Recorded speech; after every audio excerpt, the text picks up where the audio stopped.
Est-ce que t'as pensé à t'hydrater? Est-ce que t'as pensé à t'hydrater? Alors avoue que l'enquête reprenne, va vite te chercher un verre. Moi je suis toujours avec le thé des amants. C'est incroyable. Alright. Alors je parle des amants pourquoi? Parce que l'impératrice elle cherche quand même à retrouver son empereur, hein, donc son énergie masculine, mais elle cherche surtout à réintégrer son énergie masculine à l'intérieur d'elle-même. L'impératrice, peut-être que tu l'avais remarqué si tu as un tarot chez toi, elle a une pomme d'Adam. Je voulais te la montrer mais elle est cachée sous le... Je peux pas. Elle est cachée, elle est pas accessible. Elle est cachée sous le sacré et le serpent.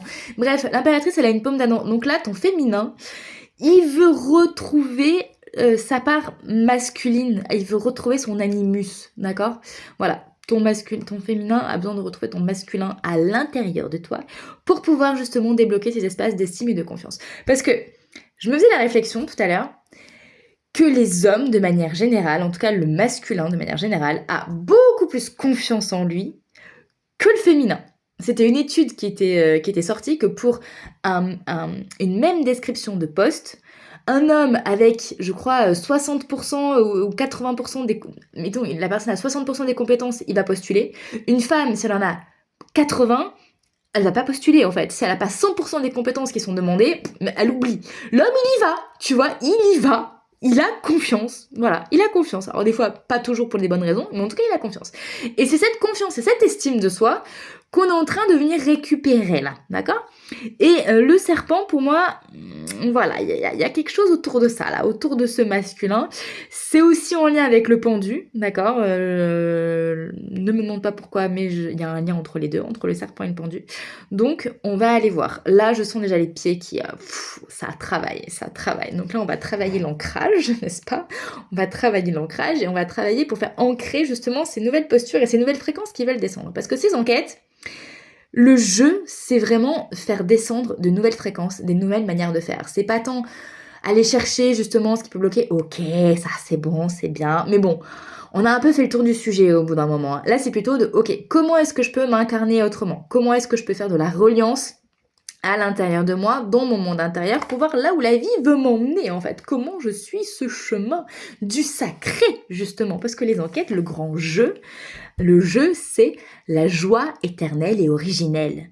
C'est pas magique ça? Voilà, le jeu, c'est ça. Le jeu, c'est je passe le portail pour aller jouer sur le grand plateau de jeu, le grand terrain de jeu de la vie, à la joie éternelle et originelle. C'est pas un programme incroyable ça? Ben voilà, c'est tout le programme du grand jeu. Ok, donc c'est d'aller connecter avec le sacré à l'intérieur de soi pour le manifester à l'extérieur, ou plutôt pour reconnaître le sacré en soi et le lien qui existe avec le sacré à l'extérieur, dans tous les espaces qui soient. Et au plus tu connectes avec le sacré en toi, donc c'est-à-dire au plus tu reviens dans ta présence, dans ton centre, au plus ensuite tu vas pouvoir jouer et connecter avec le sacré à l'extérieur. Pour moi, c'est vraiment, tu peux pas aller connecter avec le sacré extérieur si toi-même t'es pas dans ton centre, parce que sinon justement tu restes dans les énergies un peu plus basses, et du coup c'est ce que tu vas attirer aussi en miroir en face. Donc là maintenant, on revient dans son centre et on va voir ce qui se passe. Voilà, bon. On va les connecter avec quelque chose de noir, hein, du coup, avec des ombres un petit peu. En tout cas, des ombres lumineuses, on ne sait pas trop. Dans le mariage de l'ombre et de la lumière, tu vois, il se passe quelque chose là dans le mariage de l'ombre et de la lumière au niveau du sacré. Et du coup, voilà. Ah bah c'est bien, j'ai oublié de prendre le livret parce qu'il est quand même pas évident à comprendre son livret. En tout cas, il y avait la déesse sombre qui voulait venir et nous avons la reine infernale, c'est ça? Oh mon dieu, j'adore. J'adore. J'adore parce que tout à l'heure, j'avais une anecdote justement en préparant ma scène de jeu. Il y a quelque chose qui m'est venu à l'esprit et bon, je me suis dit, est-ce que je raconte pas, c'était pas vraiment dans le contexte. Eh bien si, c'est dans le contexte visiblement. Et c'est très en lien avec le serpent du coup, hein, donc on va le mettre en dessous, voilà. Donc nous avons vraiment la reine infernale qui recouvre le je suis sacré avec le serpent au-dessus en fait. Donc c'est vraiment cette énergie qui doit être retrouvée. Voilà, ok. Bon, pour accéder au pape, entre autres. Ok. Donc je m'explique. Quand j'étais petite, J'avais un tempérament de feu, mais alors vraiment de feu, tu vois. L'enfant souverain, l'enfant roi un peu aussi, mais l'enfant qui fait un petit peu, c'est pas des caprices, enfin j'étais pas là pour me regarder, donc j'ai pas envie de dire que c'était des caprices, mais qui faisait un petit peu sa loi, tu vois, genre vraiment, voilà. Et le nombre de fois où, nouveau petit clin d'œil mamounette, j'ai entendu dire ma mère, tu es infernale, c'est fort quand même comme mot, tu es infernale. Et moi à l'époque, ça me créait une espèce de... Ça dépendait de quel côté j'étais, tu vois. Si j'étais dans mon côté noir, dans mon côté dark, un peu mon côté ombre, ça venait me nourrir mon ombre, en mode, mais j'adore que tu dises que je suis infernale, parce que ça veut dire que j'ai du feu, ça veut dire que j'ai du caractère, ça veut dire que je suis affirmée, ça veut dire que je suis libre, tu vois, que je suis libre, que personne peut m'enfermer, que je suis indomptable, tu vois, ça veut dire que je suis indomptable, et j'adore ça. Mais pour mon côté vierge, tu vois, pour mon côté pur, pour ma prêtresse, tu vois, qui veut être dans la bonne image. Ouais, tu vois, j'ai tendance à la dénigrer alors qu'elle est incroyable, cette part, en fait. La part plus pure de moi, quand on lui dit qu'elle est infernale, mais elle se prend un coup de poignard dans le cœur, en fait. Elle se prend un coup de poignard dans le cœur. Ça fait hyper mal. Ou dans le ventre, tu vois, c'est... Pas, ça hypercute, quoi. Et ça vient et ça reste, tu vois, et ça se dépose. Et c'est ça, cette sensation que j'avais de lourdeur tout à l'heure. C'est cette sensation de si, quand la partie de moi pure, entre guillemets, ou qui tend à une forme de pureté, de la blancheur, tu vois, c'est hyper violent pour elle de s'entendre dire qu'elle est infernale, tu vois. Et j'ai l'impression que c'est ça, que là, cette reine infernale, justement, vient nous inviter à nous réapproprier. Parce que s'il y a le côté blanc, il y a aussi le côté noir. S'il y a le côté noir, il y a aussi le côté blanc. Et il y a besoin de remarier ces espaces-là, en fait. Voilà. Et donc pour moi, ça rejoint la rebelle. La rebelle. Et le pendu, une des clés du pendu, c'est aussi la rébellion. C'est l'insoumission. Dans son côté... mariage ombre-lumière, on va dire, on n'est pas encore dans la sagesse là où je te parle. Hein. Là, on progresse sur l'axe. On n'est pas encore tout en haut. On est dans le passage qui permet de monter. Dans le passage qui permet de monter du rejet et du contrôle pour aller vers la confiance et l'estime.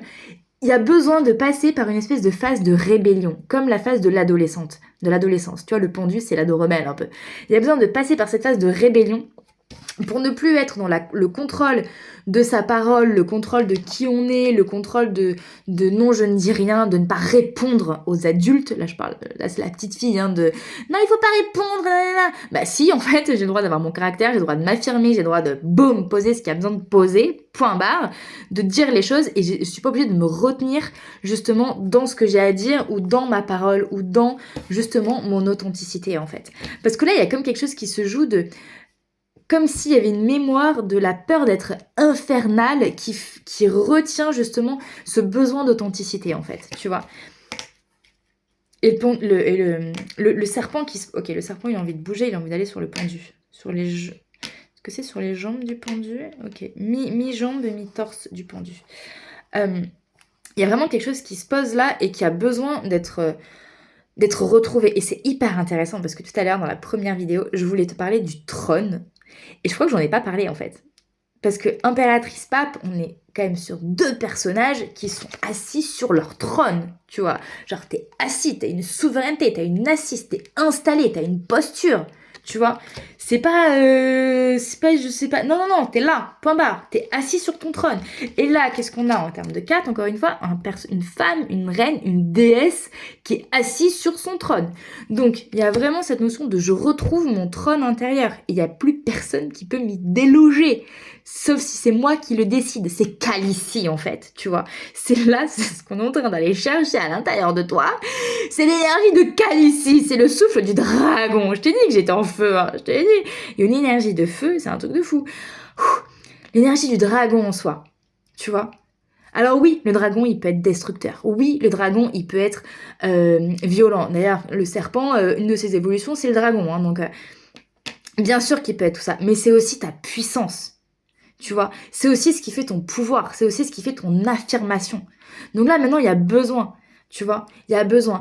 Et dans les dernières enquêtes, il y a vraiment eu tout un travail qui a été fait sur la libération des mémoires du féminin, des mémoires de tout ce que le féminin porte en termes de de mémoire, de se porter en termes de mémoire de soumission, voilà, tout ce pendu en fait, tu vois. C'est comme si maintenant, ça a été libéré, tu vois. La partie libération, c'est bon, elle est faite.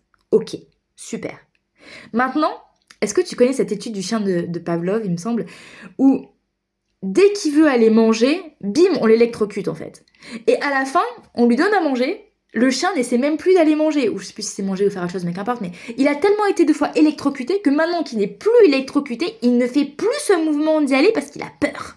Et bien là, c'est pareil, tu vois. C'est la même chose. Et on te demande d'aller dépasser ces espaces, et ces espaces qui sont devenus des habitudes et des croyances peut-être, parce que le champ est libre en fait, tu vois. Le champ est libre, ou en tout cas, c'est pas forcément que le champ est libre, c'est que tu as suffisamment de pouvoir, de puissance à l'intérieur de toi et d'autorité pour aller modifier ces aspects-là en fait, et pour aller justement leur fermer la porte une bonne fois pour toutes, voire même, je dirais plutôt que de leur fermer la porte, de récupérer ces énergies-là comme des forces de soutien, pour aller justement dans le mariage alchimique de cette ombre et de cette lumière à l'intérieur de toi, pour retrouver la reine infernale, pour retrouver ton trône de légitimité, de souveraineté, d'estime, de confiance à l'intérieur de toi, et que tous les espaces un petit peu sombres, etc., des limitations que tu as pu vivre, que tes générations familiales ou que ton passé karmique, etc., a pu vivre,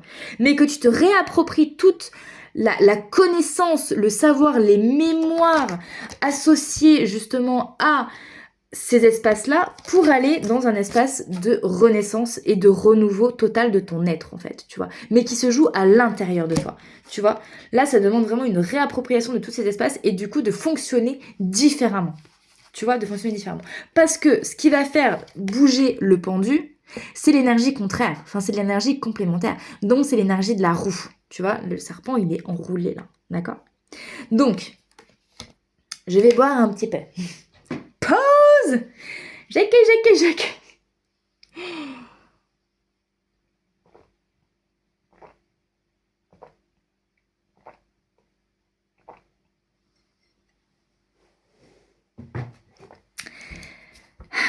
Faire tourner l'énergie de la roue.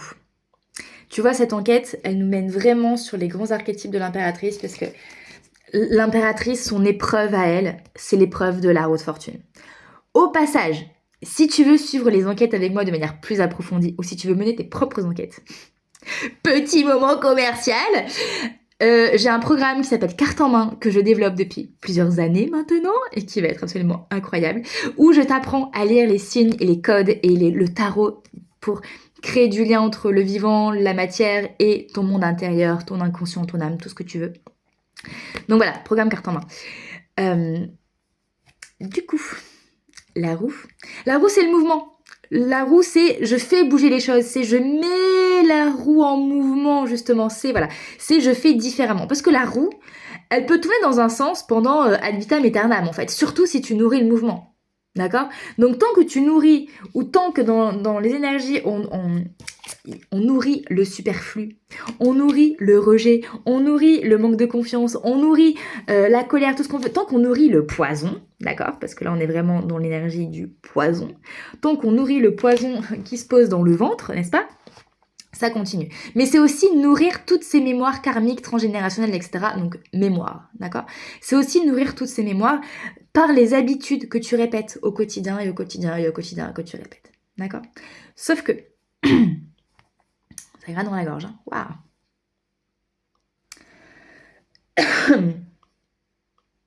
Alors, soit il y a quelque chose qui a du mal à être avalé, soit il y a des non-dits, je ne sais pas, mais ça travaille au niveau de la gorge, donc au niveau du pape, au niveau du contrôle. Ok. Sauf que cette année, nous sommes dans une année 1, mais aussi dans une année énergie 10, d'accord? Énergie roue de fortune. Donc là, c'est vraiment une année de redistribution des cartes, justement. De, ok, pendant longtemps, ma roue, elle a tourné comme ça. Maintenant, ça te demande de ralentir le mouvement de la roue, mais de le ralentir de manière volontaire pour aller dans une force contraire. C'est-à-dire ta roue, elle tourne dans ce sens-là, d'accord, à une vitesse plus ou moins grande selon un momentum plus ou moins grand. Il va falloir d'abord que tu envoies l'énergie contraire pour faire ralentir la roue, d'accord, ta roue elle tourne comme ça, il faut appuyer sur la pédale de frein en fait tout simplement. Alors je freine et c'est là où ce cher pendu intervient parce que lui les freins c'est son domaine, d'accord? Donc le pendu il te freine, il appuie sur la pédale de frein pour que la roue puisse ralentir son mouvement qui n'est plus du bon côté, d'accord? Voilà, c'est en ça qu'il est hyper utile. Pédale de frein pour aller de l'autre côté. Une fois que la roue a bien freiné, le pendu il invite justement à expliquer pourquoi il appuie sur la pédale de frein et surtout qu'est-ce qu'il voudrait différemment en fait. Parce que le pendu, il a passé tellement de temps à observer les autres, il a passé tellement de temps à observer ce qu'il faisait à droite, à gauche, comment c'était possible de faire, etc., qu'il a récupéré plein de ressources et plein de data pour pouvoir dire « Ah, c'est vrai qu'en fait, on peut faire comme ça, en fait. D'accord? On peut faire comme ça. Je peux faire comme ça. Je peux fonctionner autrement. » Et au fur et à mesure, du coup, le pendu va donner des instructions à la roue pour lui dire « Écoute, peut-être qu'au lieu de faire comme ça, d'ailleurs le mouvement s'est ralenti, tu peux essayer de faire autrement. » Et au fur et à mesure, au plus le pendu va envoyer d'énergie contraire à la roue, au plus elle va continuer de ralentir, jusqu'au moment où, je ne sais plus dans quel sens je tournais du coup,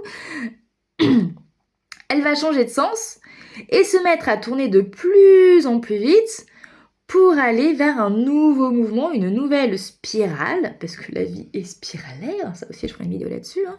La vie est spiralaire, une nouvelle spirale ascendante, une nouvelle boucle en attendant, avec les schémas, les comportements, les habitudes que tu veux prendre et que tu es invité à prendre et que tu es invité à prendre depuis ta reine infernale, depuis ton trône de je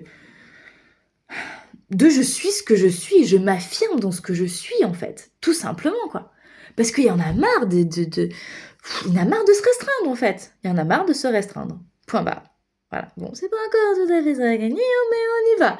On fait tourner la roue, et donc comme dans tout mouvement, au début il faut de la force, hein. Il faut de la force pour y aller, il faut de la force pour recommencer, parce que c'est pas évident, parce que ça demande des habitudes, mais par contre on a besoin de prendre ces nouvelles habitudes pour passer ce portail, et ça c'est indispensable.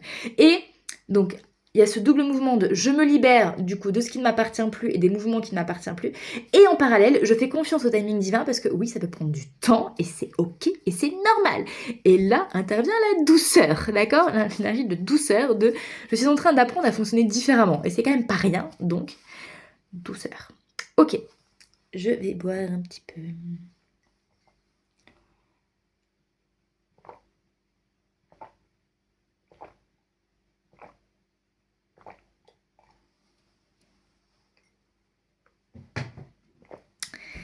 Alright.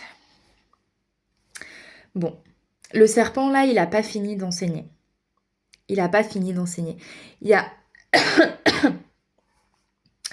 Il y a toujours quelque chose au niveau de la gorge, visiblement. Et je sens beaucoup d'énergie au niveau des pieds, ça...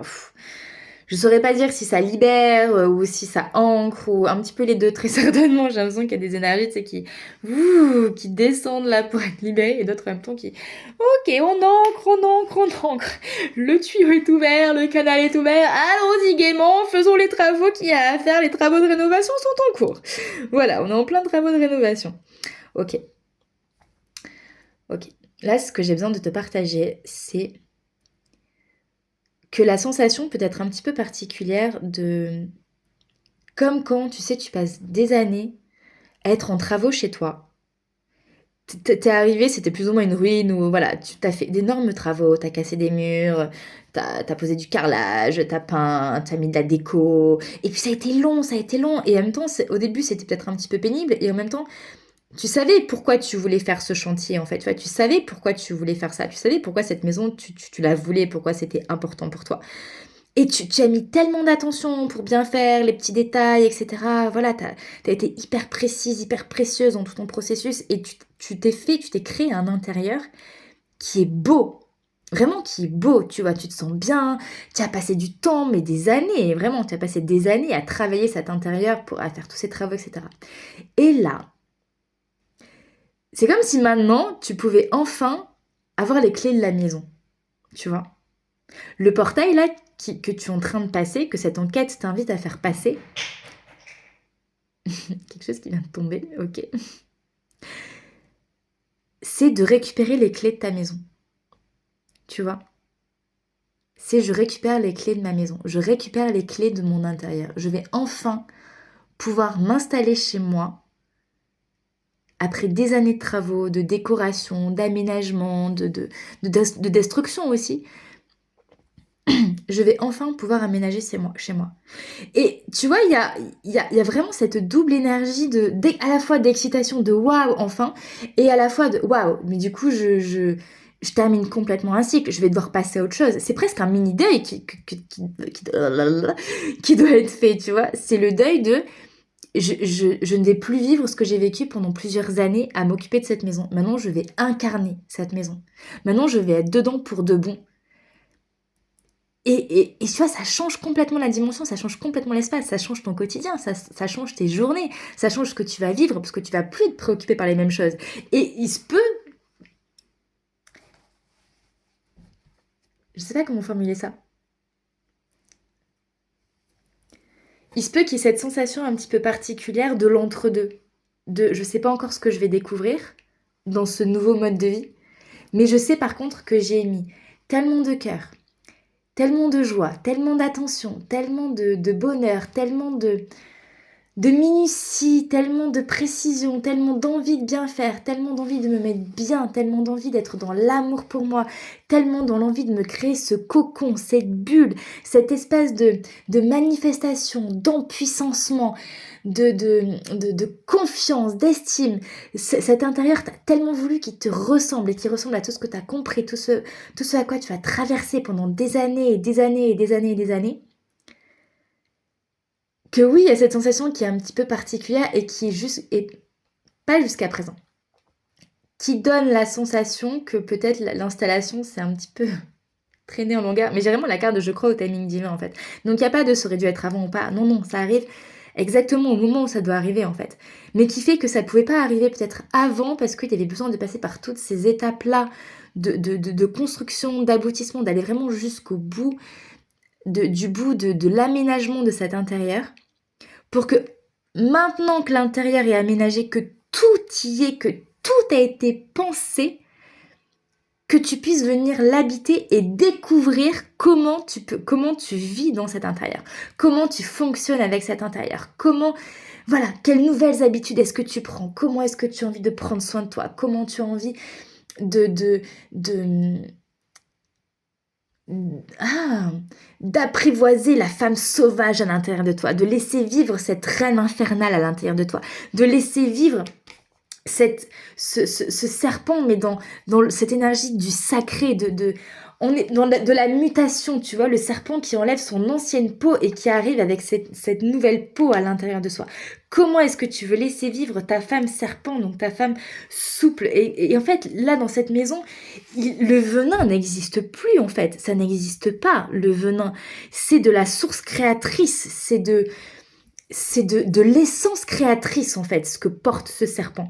C'est vraiment une énergie de fluidité comme ça qui peut te pénétrer de tout ton intérieur et qui simplement demande à être dans la création, qui demande à être dans la fluidité, parce qu'il y a tout dans ton espace, il y a tout dans ton espace, tout dans ton cocon intérieur, pour que tu puisses créer, pour que tu puisses manifester. Et toute cette énergie peut se transformer en essence créatrice, devient de l'essence créatrice.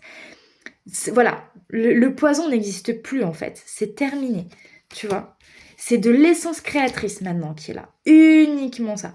Et que tu peux utiliser vraiment pour donner vie, pour créer, pour matérialiser. Parce que là, maintenant, le passage dans ce portail, c'est vraiment toutes les intentions que tu as nourries pendant des années, tout ce vers quoi tu veux aller, tout ce vers quoi tu voulais aller, la vie t'a fait travailler toute la partie... Alors non, c'est pas ça.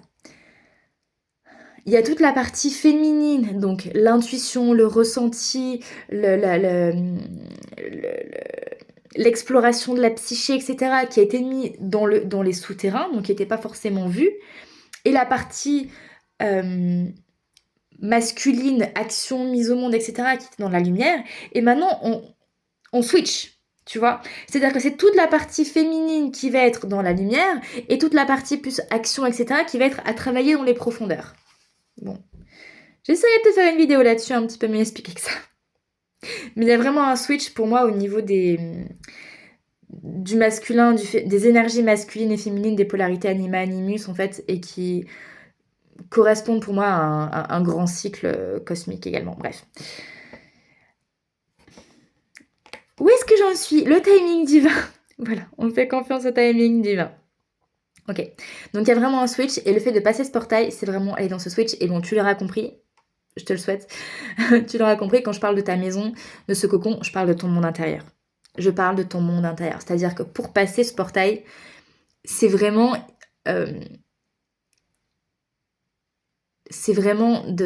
d'avoir cette sensation de waouh, je suis hyper bien chez moi en fait. Je suis hyper bien chez moi, je suis hyper bien dans mon monde intérieur, je suis en paix, je me sens bien.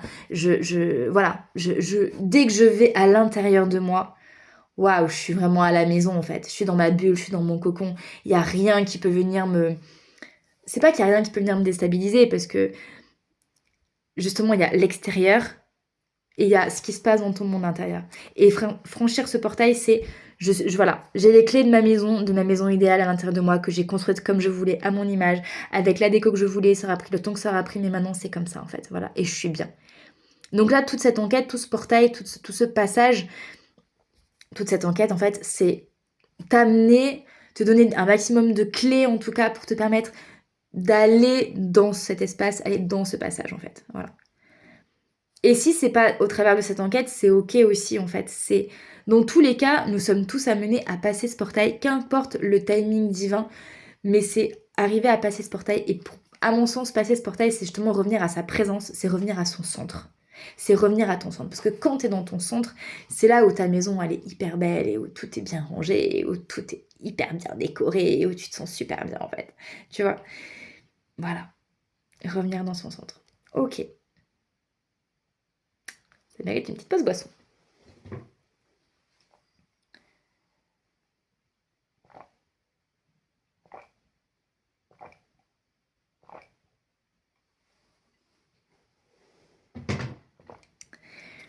Et j'ai envie de te dire, agis. Agis, agis, agis, agis, agis, agis, agis.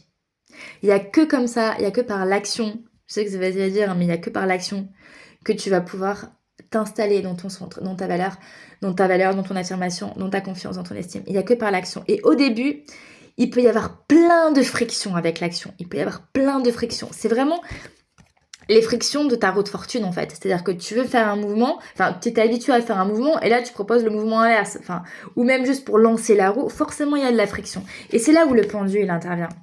C'est là où le pendule il intervient et il intervient pour te faire lâcher les résistances que tu pourrais avoir vis-à-vis de toi-même.